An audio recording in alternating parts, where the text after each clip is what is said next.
A entrevista de hoje é com Daniel Mota Fernandes, gerente da unidade de videira da Celesc. Seja bem-vindo, Daniel. Olá, obrigado. Obrigado pela oportunidade de aproximar um pouco mais a Celesc dos nossos consumidores. Mão de obra é muito importante quando se fala em investimento. Vocês têm realizado contratações, sejam próprias, sejam de terceiros? Um dos pilares da Celesc é o incremento de mão de obra, seja ela própria quanto terceirizada. A gente sabe que a dificuldade que a Celesc tem em buscar no mercado mão de obra, inclusive porque a contratação é via concurso, então a gente realiza treinamentos e capacitação para esses novos eletricistas, né? Houve um incremento desde eletricista a técnicos industriais, a mão de obra operacional, a mão de obra que planeja, né, de em torno de 25% nesses últimos 2 anos. Por consequência, a gente consegue melhorar o nosso retorno de atendimento operacional, nosso atendimento comercial também, e o planejamento, que é um dos focos, né, que a gente precisa ter e manter, é o planejamento em melhorar, em ampliar e reduzir aí os nossos problemas decorrentes do sistema elétrico. E o que a Celesc tem feito de investimento na rede de distribuição nessa região? Para a distribuição, nos longos de 2019, 20 e 21, foi investido em torno de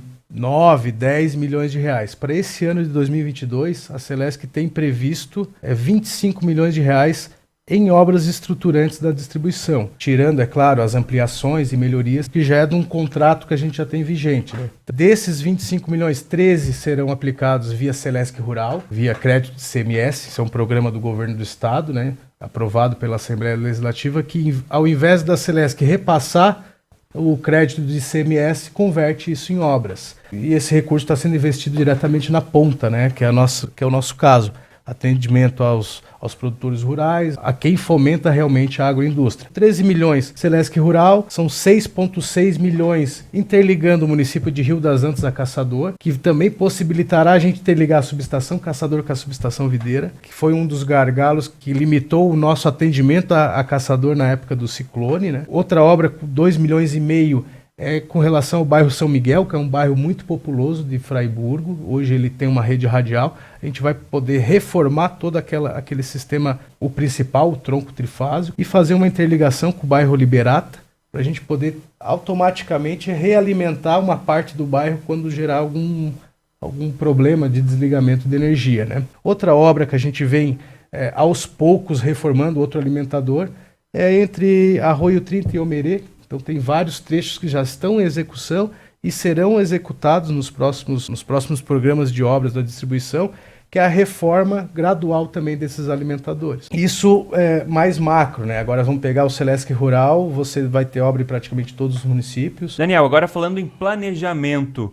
um dos grandes problemas aqui da nossa região e que foi visto na época em que a região foi atingida por um ciclone, teve derrubada de torres, é que o município de Caçador, principalmente, fica num final de linha, acabou ficando vários dias sem energia elétrica. Há um planejamento para resolver esse problema? Sim, Caçador, pelo porte de Caçador, né, pela robustez elétrica de Caçador, hoje é o nosso maior centro de consumo de energia na unidade, o segundo maior do oeste catarinense. Então, Caçador está em projeto ainda de licenciamento ambiental do novo traçado da linha de transmissão, né, subtransmissão em 138, que interliga a subestação Rede Básica Videira com a subestação Celesc Castelhano Caçador. Hoje Caçador possui uma alimentação, que é a rede básica subestação Celesc Sorgato, que está sendo planejado, né, e já está em processo de licenciamento ambiental do traçado, né, do projeto. É esse novo traçado em paralelo à rede existente para a gente ter uma recursividade em subtransmissão para Caçador.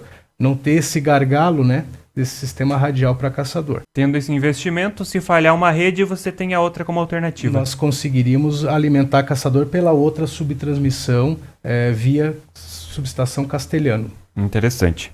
E agora, para fechar o nosso papo aqui, nós estamos conversando com o Daniel Mota Fernandes, que é gerente da unidade da Celesc de Videira. Automação do sistema elétrico. Nós poderíamos dizer que é o futuro, mas não, é o nosso presente, né? Hoje nós já possuímos 152 religadores automáticos no nosso sistema elétrico. Isso quer dizer o quê? Que eu tenho religadores trifásicos que eles podem ser comandados à distância, não precisa mais da operação humana para abrir e fechar um circuito. Nós temos sistemas de transferência automática de cargas, caso a fonte de um desses sistemas tenha alguma falha. A gente chama de ilhas. Hoje, 41% das nossas 92 mil unidades consumidoras estão inseridas nesse sistema de ilhas.